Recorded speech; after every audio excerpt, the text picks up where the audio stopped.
Welcome. My name is Sandy Jacobson, and it is my pleasure to be your moderator this evening and to welcome you to this Santa Monica College Board of Trustees Candidates Forum being held in the boardroom of the Santa Monica-Malibu Unified School District Administrative Office.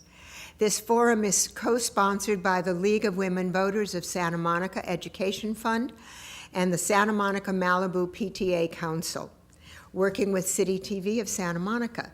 The League and the PTA are both nonpartisan and nonprofit organizations. We never support or oppose candidates for public office. During this forum, you will be hearing from the 4 candidates who are running for 3 open seats on the Santa Monica College Board of Trustees. The individuals you elect will serve for 4 years of a term of office for 4 years, beginning in December 2016. Let me explain our format. Each candidate will be given the opportunity to answer a variety of questions with a maximum of 1 minute for each response. All questions during tonight's forum will be asked of the candidates in random order according to a blind matrix created by the League of Women Voters of Santa Monica Education Fund. The forum will include opening statements, rounds during which each candidate will answer the same question, rounds during which each candidate will answer a different question, and a round that asks each candidate to choose a question from the previous rounds. To conclude the forum, each candidate will give 60 seconds to comment, rebut, augment, or clarify any topic raised during the forum. For closing statements, candidates will speak in reverse order of opening statements. This forum will be timed by members of the League of Women Voters of Santa Monica Education Fund and the Santa Monica-Malibu PTA Council. They're seated in the front row in full view of the candidates and the moderator. So a request to our audience in the boardroom, please hold your responses, your applause, until the end of the forum, and that will keep the proceedings impartial and allow us to ask as many questions as possible. So now we're going to turn to opening statements, and we're going to start with Susan Amanoff. Good evening. Thank you very much for giving us the opportunity to address you. My years as a community college trustee have taught me a great deal, but not nearly as much as my years as a community college faculty member. I feel that I'm uniquely qualified to continue in this role. Santa Monica Community College has just finished its accreditation visit by the association that accredits community colleges, and we've gotten a glowing report. We want to be able to continue the work and the innovations that we have begun to provide students with affordable and accessible higher education at a time when the conversation nationally is about the high cost of education. Community colleges do the job affordably and accessibly. Thank you. Thank you, Susan. Rob Greenstein-Rader, please. My name is Rob Greenstein-Rader. I've been privileged to serve on the Board of Trustees of Santa Monica College for a number of years, and whenever I have the privilege of going back to the voters to ask them to send me back to represent them, I think about why I originally ran. I was a student at Santa Monica College, and much like many people here in Santa Monica, I was able to really take advantage of the opportunities that Santa Monica College had for both personal growth as well as education. And education meant a lot to my family. My grandparents didn't go to college. I'm the first member of my family to go straight through to college. My father and my mother each dropped out of college. My mother ultimately went back and got a teaching degree. So as the first member in my family to go straight through to college, I felt a real importance to be able to give that back to other students and to help them achieve their dreams. So at Santa Monica College, we often talk about that we help people further their lives, and that's why I am continuing to run. Thank you, Rob. Margaret Quinones Perez, please. Good evening. I was born and raised here on the west side of Los Angeles. I've lived in Santa Monica about 40 years. I am alumni of Santa Monica College. Both my children, Sandra and Francisco, are alumni of Santa Monica College and alumni of all the Santa Monica-Malibu Unified School District. I started to reflect on my life. I'm getting ready to retire as a faculty member, and I thought about, what have I done most of my life? What, if I was to leave this earth now, what would somebody be able to say about me? And I think what people will talk about is my dedication to education. I've always been committed to education, part of it because my family didn't get to have a lot of education, but it's always been my passion. Currently, I'm a faculty member at a community college. I'm currently serving, I've had many positions. I'm currently serving as a military veterans counselor, and I'm a former member Margaret. of the Board of Governors. Thank you, Margaret. Cheyenne. Hi, my name is Cheyenne Roy. Thank you for hosting this. And I'm running for Santa Monica College Board of Trustees because running for this position and the importance of education is very personal for my wife, Kathy, and I. Kathy grew up in a low-income family and ended up going to Harvard Medical School and became a professor and radiologist herself at UCLA. Education was her way out of poverty, like it is for so many, including in our community here in Santa Monica. I'm the child of immigrants, the son of a college professor, and my education allowed me to achieve my dreams as a professor and cardiologist at Harvard UCLA, where I teach on a daily basis and also have the privilege of taking care of underserved patients. I decided to run for this office after serving on faculty last year at Santa Monica College. And after interacting with the students, faculty, and staff on a consistent basis, I felt like I could bring a new vision with a positive voice. Thank you, Cheyenne. All right, so now we're going to go to our first round, and I'm going to ask a series of questions that you will all answer. Starting with, how do you envision the relationship between SMC, the City of Santa Monica, and the Santa Monica-Malibu Unified School District in the future? What about the current relationship would you like to change, and what would you like to continue? Okay, Margaret. Put on your mic, please. I think we've had a very strong historical relationship with the Santa Monica-Malibu Unified. Having been a former member of this board, school board, there's been partnerships, whether it be in programs. In the very beginning, one of the very first programs that were partnership with the college was the John Adams Science Magnet Program. And what we've also done strongly, which really sends a message, every time we've passed a bond, the Unified and the city had something to gain with it. For example, when John Adams needed its fields redone, the college was there to do partnerships with that. Currently, with our bond, which I'm hoping that you vote yes for, we have monies committed to restore John Adams Auditorium, along with committing to do a partnership with the city to provide more parks. So we have not just buildings, but we also have a passion of making sure that all students from the Unified come to our college. Thank you, Margaret. Cheyenne, please. That's a great question, and it hits on one of the themes of my campaign and one of the reasons I'm running. Only 18% of students from the school district show up, who matriculate to SMC, show up with the basic English and math skills that they need for college success. And I'd like the college to use its resources, continue to use its resources to help focus on local students. And what I mean by that is I want to increase staff-to-staff interaction between the college and the school district so that there is enhanced, some of this already exists, so that there's enhanced counselor-to-counselor engagement so that individual students who are going to SMC have individualized plans for their own student success, because many of these students don't fit the normal paradigms of educational success. And so those local students need to see success, and I want the college to help. Thank you, Cheyenne.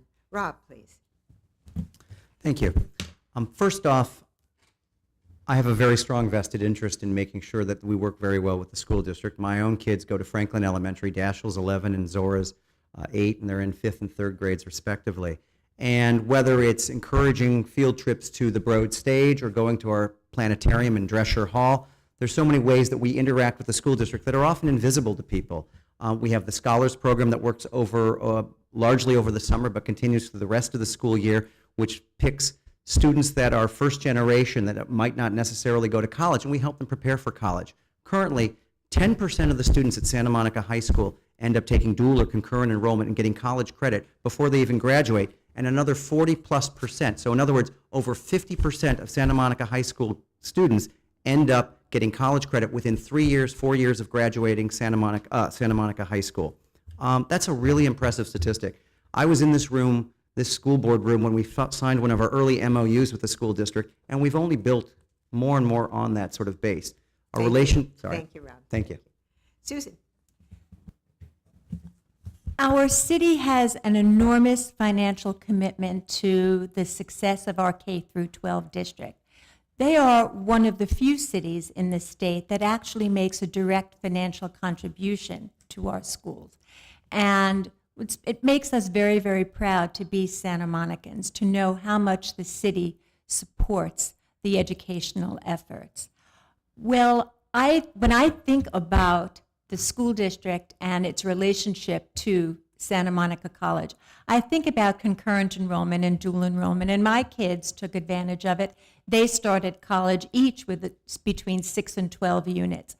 But I also think about the Young Collegians, a very important program that we have, wherein students from Santa Monica High School work with counselors on a one-on-one basis through their high school careers, so that when they get to Santa Monica College, they feel more supported and better ready to do college work. At Santa Monica College, Thank you. Thank you. Thank you. I'm so sorry when I have to interrupt you. That's guys. okay. All right. I'm so sure this- the audience isn't, though. No. This next question came from a resident of Sunset Park who lives all the way down on Marine, and you're nodding because you probably know where it's going.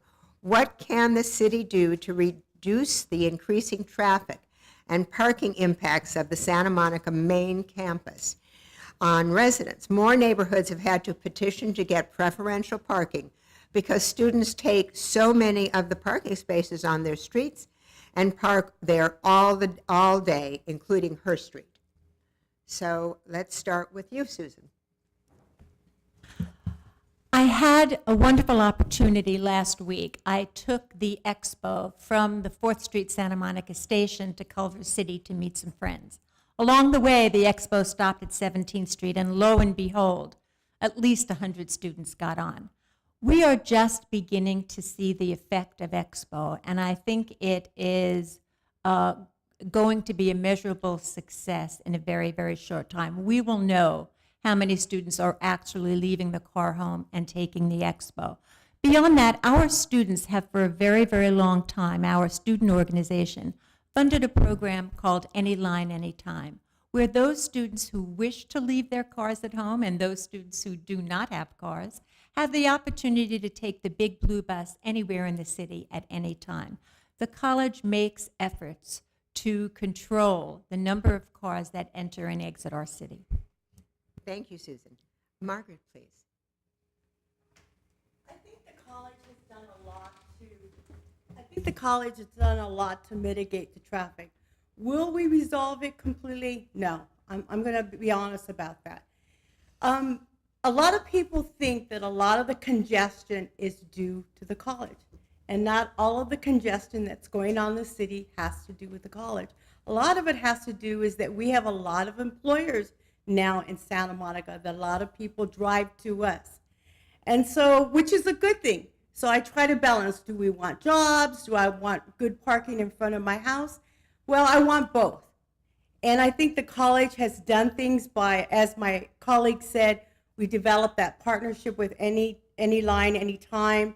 Also in making sure that the Metro line was had a stop that was named after Santa Monica College, so that students know that they can use that line. And I think that there are more things that we have in plans to Thank you. mitigate traffic. Thank you, Margaret. Cheyenne? I think this is a great question. In addition to what Susan and Margaret said, one of the things that I hope is a long-term solution at SMC is some degree of student housing to allow students who can't otherwise afford to live in Santa Monica live on campus, on existing campus student housing that hopefully will be built in the future. Now, that's a long-term solution, not a short-term solution, but I think that that's the kind of measure that can make a difference. The other thing I will say is I've sensed a lot of frustration about this on the campaign trail, particularly in Sunset Park, and I'll be a board member. I can promise that we'll show up at community meetings and show up at neighborhood meetings, and so that we can find even small solutions to some of these problems that occur in the neighborhood surrounding Santa Monica College. Thank you, Cheyenne. Rob, please. Thank you.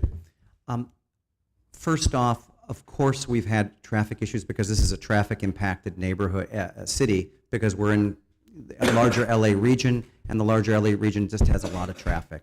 But when you look at what we've done with regards to both the Anyline, Anytime program, which has been mentioned, which has been a huge way of taking students out of their cars and so that there's a lot less traffic in the neighborhood, what we've done with Expo, the fact that the whole reason we have all these satellite campuses is to take people off the main campus. So Bundy, the Madison campus, the Emeritus College on 2nd Street, these are all there so that it takes away all the pressure that was on the main campus and be better for the neighborhood there. The other major thing that we've done is we've moved about 10% of the credits to online. So the actual daytime population at the main campus is no different than it was in the 1990s. And when we approved the current bond to put that on the ballot, we asked specifically, and I remember I asked the question of staff, and we haven't had any increase at the main campus in 20 years. Thank you, Rob. Okay, our next question is from community members, and people want to know why. Why are you running for this time-consuming, essentially volunteer office that makes you a public figure responsible to your students, the public, and the college district? The question in the middle of all of that is, why are you running to be a member of the Board of Trustees? Rob, let's start with you. You know, before I ever ran, I went and observed the board.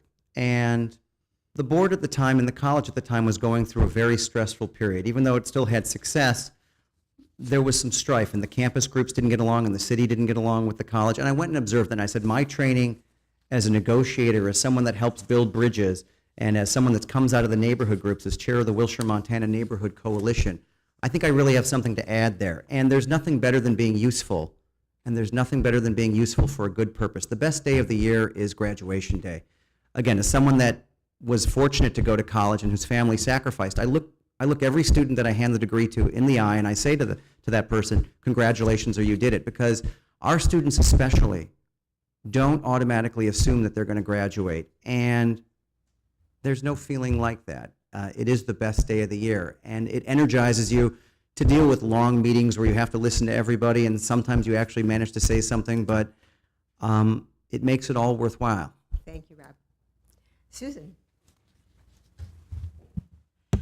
In 1960, Governor Edmund Brown, who is the father of our current governor, Jerry Brown, was instrumental in putting forth a policy that still stands today. It was called the Master Plan for Higher Education. And in that plan, very briefly, he said the top eighth of any high school graduating class will go to the UC. The next 1/3 will go to the Cal States. And then finally, the community colleges shall be available to anyone who can benefit from a higher education.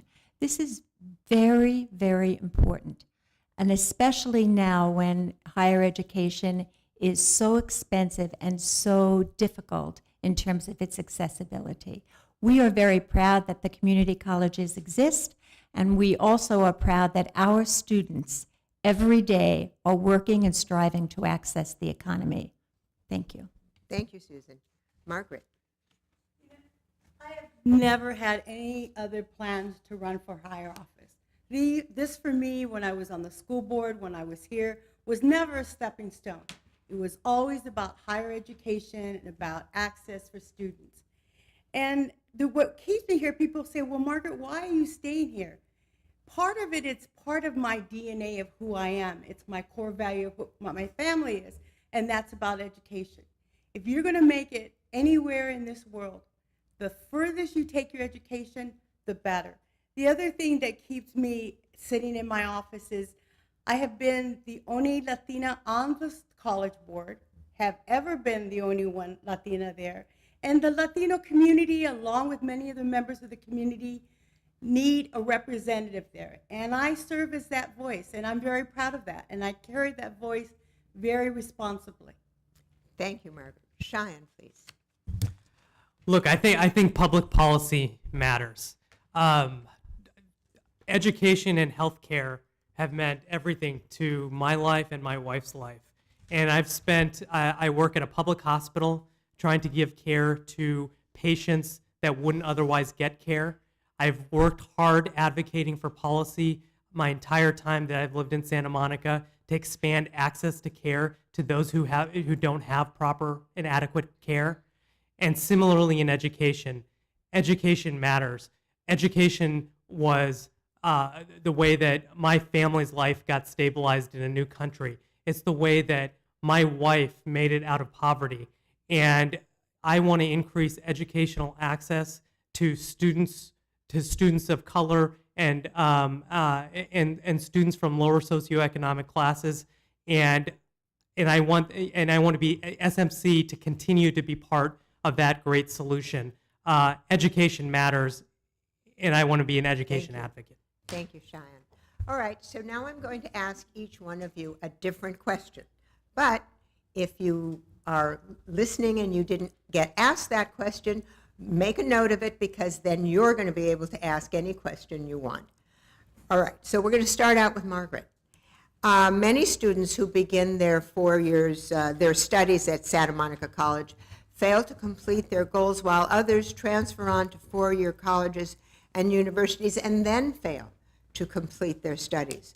What can SMC do to increase the number of students who achieve their educational goals? I know a lot of people are not aware. It's called Triple SP, and it's called the Student Success Program. And it was instituted by our governor, Governor Brown, and he too had the exact same question. What can we do about failure or non-completion of our students? First of all, Santa Monica College and every community college takes a student where they're at. Not where we want them to be, not where they need to be, but where they are, and then where is it that they want to embetter themselves. So what we have done as a community college, we make sure that they do orientation, we make sure that they do their testing, we make sure that all of them see a counselor. That way, somebody is there to keep them on track and also encourage them that, okay, so the math is a little hard right now. The next time, it'll get better. Thank you, Margaret.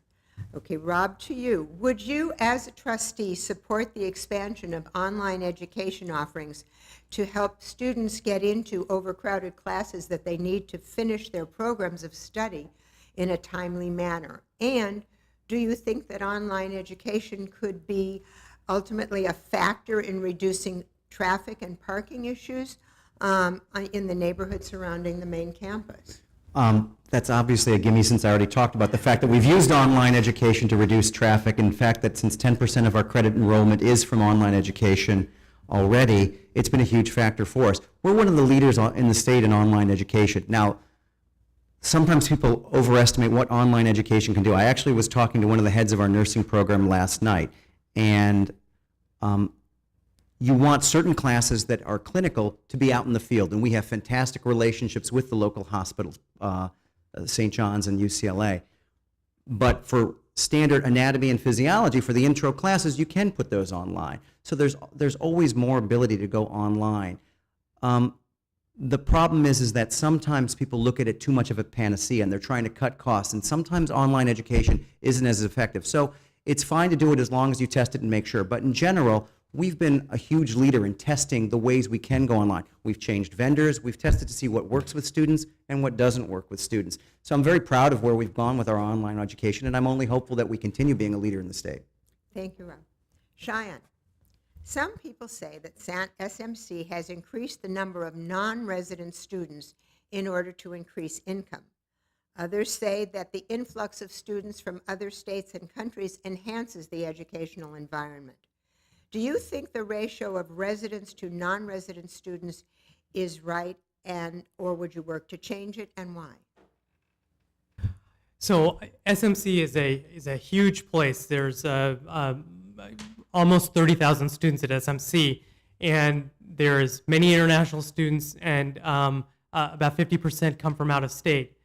Instead of changing the ratio, what my campaign is focusing on is really concentrating on the services that we provide to local students. And that includes enhancing the programs at the school district, like I mentioned before, including dual enrollment, and then enhancing ties between the school district and the college to develop personalized education plans. It also means supporting and enhancing the Emeritus College. And so rather than change the ratio of local students to out-of-state or international students, those are valuable parts of the SMC community, but I'd like to focus on local students, and both at SMC and at the Emeritus College. Thank you, Cheyenne. Susan, will you continue to support the Early Childhood Education Center Lab School into the future? If yes, why? If no, why not? The people who worked on the Early Childhood Education Task Force have worked on that task force for something like 15 years, I believe. And it is a project that finally came to fruition when the city offered some land at the Civic Center. So I do support it, and what I believe will happen once it is built and attended by the preschool children as well as the faculty is that it will serve as a lab school for our early childhood education program. We have students who are training to be early childhood teachers, and having a lab school is a perfect training opportunity. Thank you, Susan. All right, we're going to do the same kind of round again. Each one of you is going to get a different question. And remember, you have the opportunity to answer these questions. Cheyenne, I'm going to lead off with you. California's economic future depends heavily on a highly educated workforce. What steps must be taken to ensure that all of our students have the opportunity to successfully complete a post-secondary education? So that's a great question. And how I'm going to answer that is, when students come to SMC or any community college, it's very important that they are exposed to fields that offer them secure, both professionally and financially secure jobs at the end of their training, whether that training ends at the end of their second year at SMC or whether they transfer on to another school. And what I want to do is expose students to more healthcare-related fields. There's more than 7 healthcare-related fields that have a workforce shortage in the state of California. And as the only physician and the only healthcare provider on the board, I will advocate for increased healthcare-related curriculum, enhanced ties with the local hospitals so that students are exposed to the jobs of the future. Thank you, Cheyenne. Susan, California is in the forefront of many areas of scientific research and study, and much of our state's economy is based on science and technology. As a trustee, what would be your goals for science, technology, engineering, and mathematics? The first thing that I would do is to add an A to the STEM curriculum. Now, of course, the A would be art, and there is a movement in California now to have STEAM. But I want to clarify this by saying that as a trustee, we can advocate and we can ask the president to advocate, but we do not set curriculum. Curriculum is set by the academic senate. That's in code. So what I would say is, At Santa Monica College, we have a vibrant STEM program. I'd like to see it be STEAM, and there are other faculty members who would like it to be STEAM as well. And an evidence of it is our new baccalaureate program in interaction design, which brings together science, technology, and art. Thank you. Thank you, Susan. Margaret, the job of the Board of Trustees is to set policy which the superintendent must then be held accountable for implementing. What policies do you think are not working, and what new policies do you think we need to add? I don't think I would categorize it as not working. I would say there are policies that we need to either enhance or establish. And I would say that the new policy, and one of it is coming out soon, throughout the state, there's a thing going around. I mean, I don't mean to call it thing, but it's a program going around called the Promise. And what it is different community colleges, and now there's one at Santa Monica College. It's called Santa Monica College Promise, where we are giving priority registration to local students. Now that is a policy issue. That is something as a member of the board, we get to say, we don't want it just to be a regulation where it's not as enforceable, but we want it to be a policy that students that come from Santa Monica and Malibu are given priority registration when they come to the college. That would be a policy that I would immediately try to deal with. Thank you, Margaret. This next question is kind of related to that.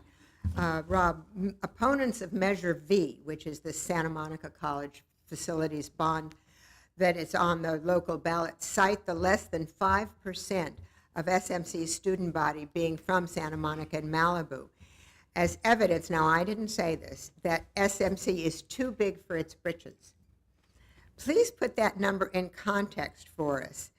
In other words, how does a community college district work? First, the data is incorrect. I read some of it recently, and it talked about 4% of people having attended local high school, Santa Monica High School.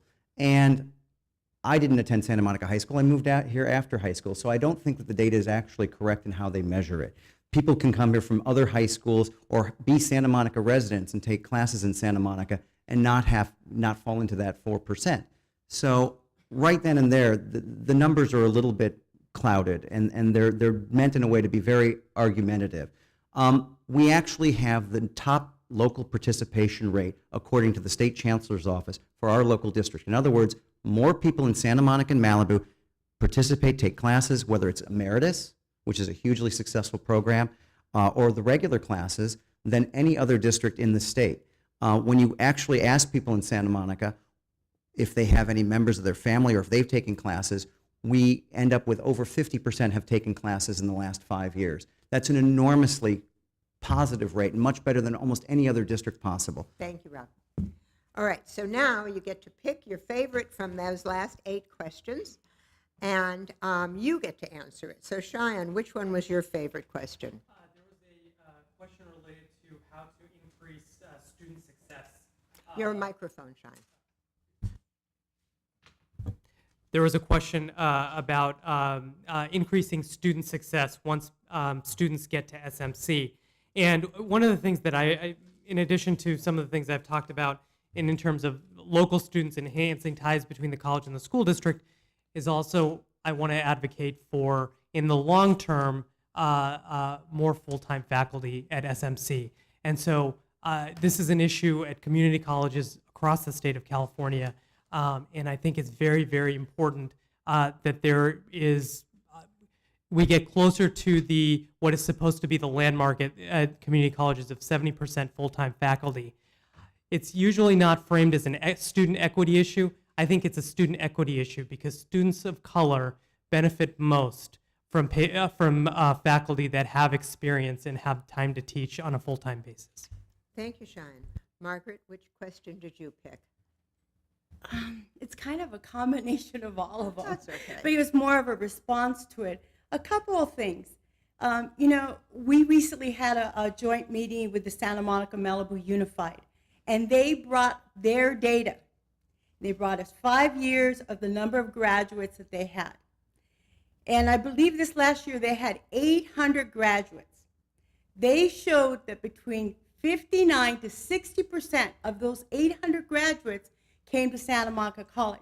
So when you look at the proportion of 32,000 students compared to 500 students, of course it looks like we're not serving them. So the numbers are being used incorrectly. And so I just want the community to know that we really do value the students here in our community. And the last thing I want to say that's kind of related to this is that the biggest mistake that the college could make, and I'm making this statement now, is to develop student housing. We cannot displace anybody in this community. Thank you, Margaret. Rob, what do you think? What was your favorite question? I'm going to go with the science and technology one.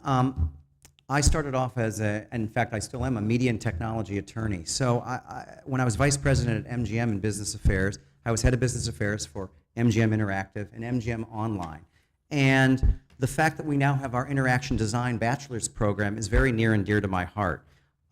It's very key that as part of the regional job needs for Santa Monica, but for the greater LA area, that we be at the forefront of media and technology. And the fact that we're going to be opening up our Center for Media and Design next year, which will replace the old Academy of Entertainment Technology, is very important for all of our students, especially those that are going to be going into animation, visual effects, visual and other special effects, and to interactive video games.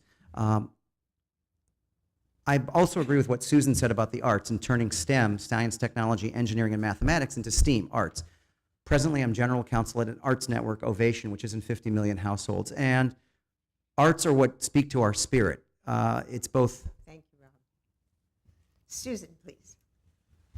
I'm going to do a mashup. I think I'm going to do a mashup, as my colleagues did. I'm a sociologist, but somehow there's something about the math of this that I feel I must speak to. The denominator matters. When we talk about local participation of Santa Monica High School students into Santa Monica College, the percentage is going to be derived from the denominator. Is the denominator the 34,000 students that go to Santa Monica College, or is the denominator the 800 high school graduates that Margaret mentioned? So we have to be careful when we look at that statistic. I really want to complete the issue of Measure V and whether or not the community should support Measure V. I strongly, strongly believe the community should support Measure V. We have 1950s classroom buildings that must be replaced. And if we are going to prepare for the careers of the 21st century, we must begin to replace those buildings. Thank you. Thank you very much. All right, so now the next series of questions will be answered by all of you guys. Excuse me for the word guys. I know that's no longer politically correct. Okay, so college years are expensive, even at SMC. We know that many local students don't need to pay fees because of the Board of Governors fee waiver program, and the bus pass saves on transportation. But books are expensive, and so are living expenses, and for a growing number of students, childcare. What can the college do to prevent affordability being the cause for lack of completion of programs or degrees? Margaret. I feel very proud to say that the college is already addressing that, and that's coming under the leadership of our new president, Dr. Catherine Jeffrey. And that's the development of the Santa Monica Promise. And in this promise, we will eventually lead to, right now we're going to be giving priority registration to local students, but I want to see this promise be enhanced. And how it can be enhanced is by us developing a partnership with businesses, with the city of Santa Monica, and employers, and develop an endowment. And in that endowment, if we raise enough money, we could afford to give students tuition for free for 2 years. Other community colleges are doing it, such as Santa Barbara. I would like to see Santa Monica College head for that we can offer 2-year education for free to students. Thank you, Margaret. Cheyenne. I want to echo that. I think that the most cost prohibitive part of going to college across the board is the tuition. a problem across the country at different educational systems. And so, similar to what LA just did last month, or LA proposed last month, I'd love to see local students get 1 to 2 years of free access to Santa Monica College. And I think that that would go a long way in making the cost of college affordable, in addition to the issues, obviously, with the affordability in terms of living in West LA or Santa Monica. Thank you, Sean. Susan, please. I'd like to speak to this issue of affordability by talking about the new acronym OER, Open Educational Resources. Our tuition is $46 a unit, which seems affordable. It is affordable for some, not for others, but a $200 textbook is not affordable at any time. And our academic senate is taking the lead on a statewide initiative to create a platform for open educational resources using the internet to allow students to get the information they need. This requires faculty cooperation, and that's why I'm proud of our academic senate taking the lead on this. Thank you, Susan. And Rob, please. I'd like to echo what Susan said.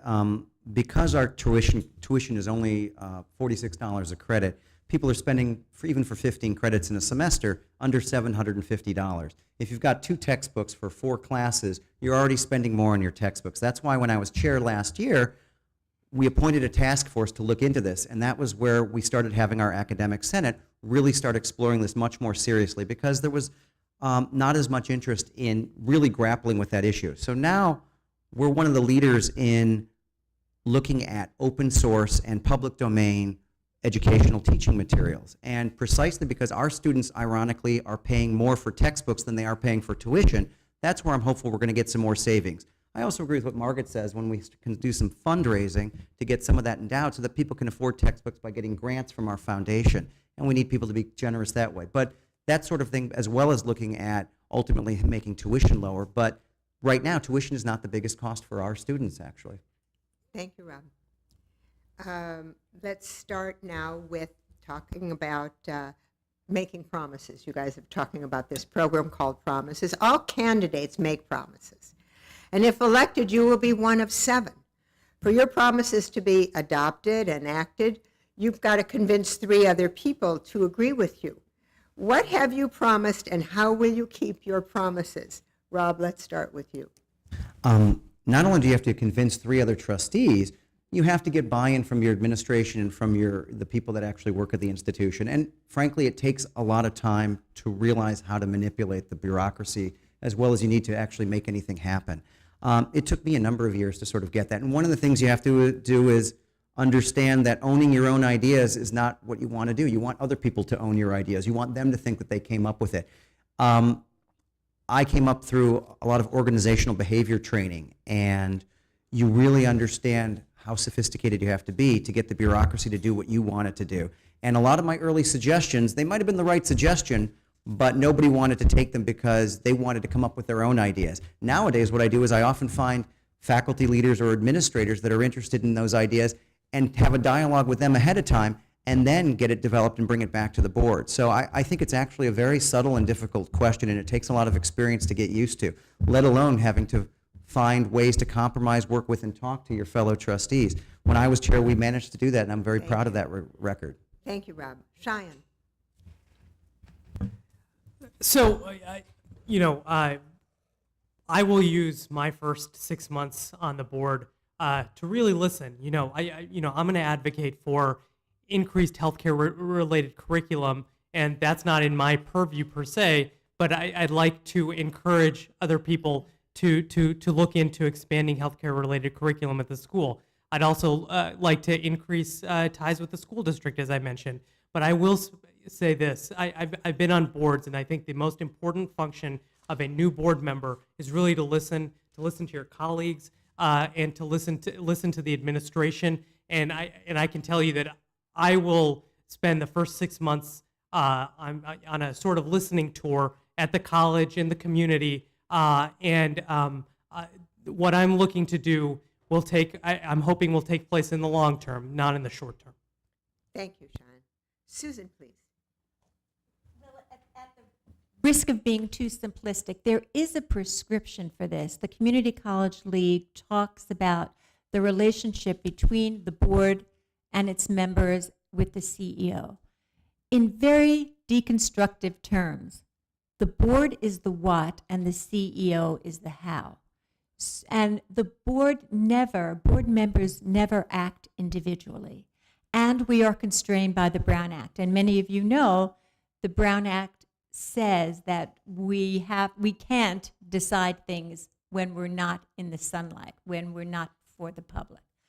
Many things constrain us, and yet the Santa Monica College Board works very, very well. And we hired a fantastic new president, and we are anxious to be the what to her how. Thank you.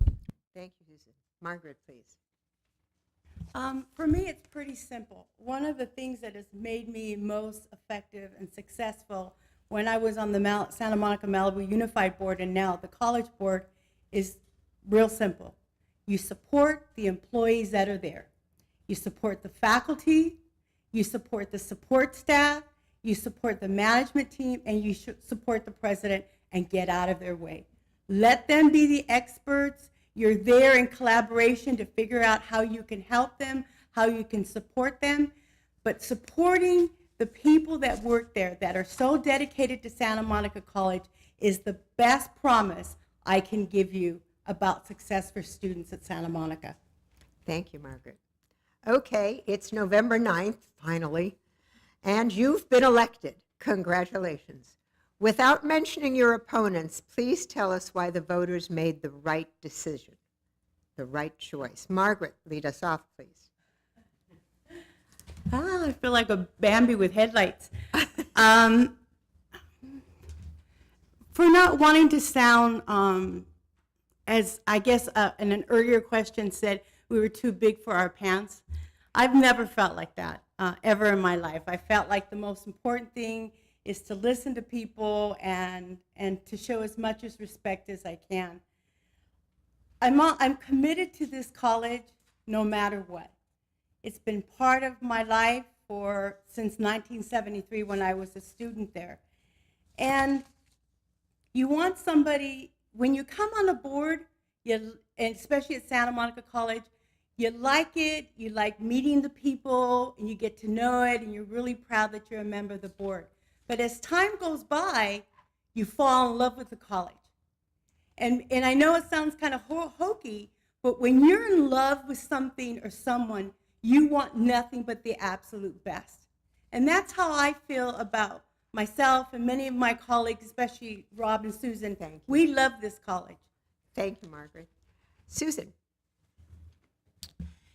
Yesterday, I had the opportunity to go to the accreditation debrief after the accreditors had come and written their report and gone. And it was a meeting to thank all of the faculty and staff who had worked so hard on accreditation. The one thing that I noticed was the emphasis on students and student lives. And the accreditors particularly mentioned the vibrancy of life on our campus. There is no description for seeing students rushing to class, trying to learn, and trying to reach their goals and become what they want to be. This is something that is beyond thrilling to me, and I want to continue. And I think if the voters choose me, I think they will understand my passion for students. Thank you. Thank you, Susan. Cheyenne, please. So if I'm honored to get elected, on November 8th, or on November 9th, I would say that the voters understand that boards need turnover. The college is great. I have a lot of respect for my opponents, but boards need turnover. Just like boards need institutional memory, boards also need turnover and a new voice in the room. And I hope that the voters choose my new voice with a positive vision as that new voice in the room. Santa Monica College has had the least turnover out of any elected body in Santa Monica or Malibu. in the last 8 years, and it's important to bring new voices, new ideas into the room to enhance all the great things that Santa Monica College already does, and I hope to bring that voice. Thank you, Cheyenne. Rob, please. I was going to say, I hope you're not forgetting me. No.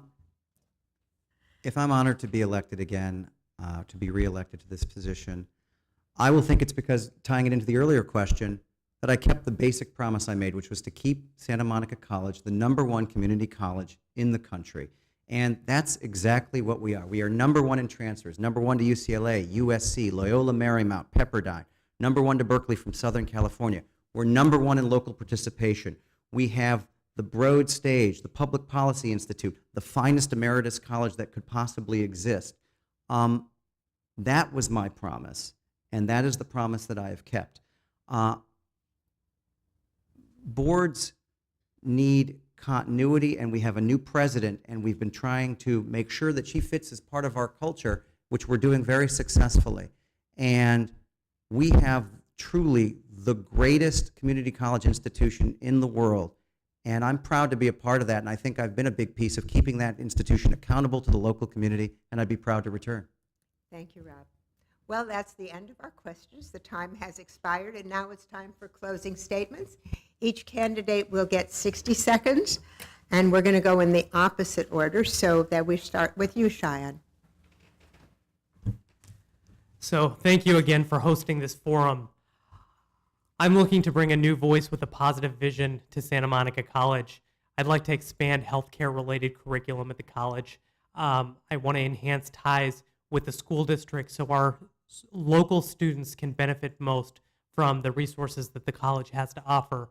And I want to advocate for increased full-time faculty because I think it's a student equity issue.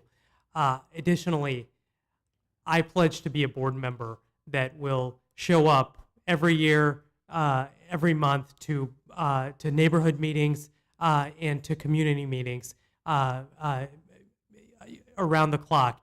And I want to have an open line of communication with voters, and I think that that's immensely important for elected officials. Thank you. Thank you, Cheyenne. Margaret, please. First of all, I want to say thank you, thank you, thank you. I've been very honored to have been elected when it was for the school board and now at the college. I want to thank you for having given me the opportunity to watch the magic that happens at the college. And I'm asking you to let me go back. Part of it is because for me, Santa Monica College is a role model in higher education. It's the biggest role model in California. It's the biggest role model in the world. And we are the gateway. Santa Monica College is the gateway for all students, regardless of where they live, regardless of their background. And I give you my commitment to Santa Monica College, and I'm asking you to let me go back again to keep watching the magic that goes on there, and you have my full support. Thank you, Margaret. Rob, please. As I just mentioned about Santa Monica College being this jewel in our community, there's a reason why SMER, Santa Monicans for Renters' Rights, Committee for Excellence in Public Schools, SEPS, the LA County Federation of Labor, the California State Employees Association, why Supervisor Sheila Kuehl, State Senator Ben Allen, State Assembly Member Richard Bloom, why they've all endorsed sending the incumbents back, because we've made this institution what it is, and we've helped these students achieve their dreams. And we've been responsive to the community and established institutions that make a difference in the community. I talked a little bit earlier about my son Dashiell and my daughter Zora, and the fact that they're already being able to integrate into Santa Monica College means the world to me. And the fact that 50% of Santa Monica high school students within 3 to 4 years of graduation have gotten classes and credit out of Santa Monica College means the world to me. The fact that we have this emeritus college that is the shining example throughout the entire state, I really believe in these, and I'm so grateful to have been part of them. Thank you. Thank you, Rob. Susan. Well, I neglected to mention that I've been a longtime Santa Monica resident. My kids went to Franklin, Lincoln, and Samo, and now they've got kids of their own. Santa Monica College has been a part of our lives for a very, very long time. I wish to return so that I can continue the work that we are doing to enhance student lives. Rob mentioned our endorsements. I would like to, though, mention a direct connection to November 8th. Santa Monica College has a public policy institute, the only community college, I believe, that has such a thing. And our Public Policy Institute is doing the work that the League of Women Voters does in a certain sense. We are registering voters. Every day, our Public Policy Institute students are on campus, they are registering voters, and they are trying to give voter education to students. Very, very important. Thank you. Thank you, Susan. On behalf of the League of Women Voters of Santa Monica Education Fund and the Santa Monica-Malibu PTA Council, we want to thank you for all of you for taking part in this candidates forum and for stepping forward to run for office. And to you at home, this forum will be replayed multiple times on Santa Monica City TV, Channel 16, and 24 hours a day, 7 days a week, on cable channel 99. For a schedule of replay times and to view the forum online, we invite you to go to smvote.org. And for more information on the state and ballot, state measures and local measures, you can go to Voters Edge, votersedge.org. So thank you for your interest. It takes all of us to make democracy work. And remember, on November 8th, before November 8th, mail in your ballot, or on November 8th, go to the polls, because remember, elections are won by those who vote. Thank you. Good night.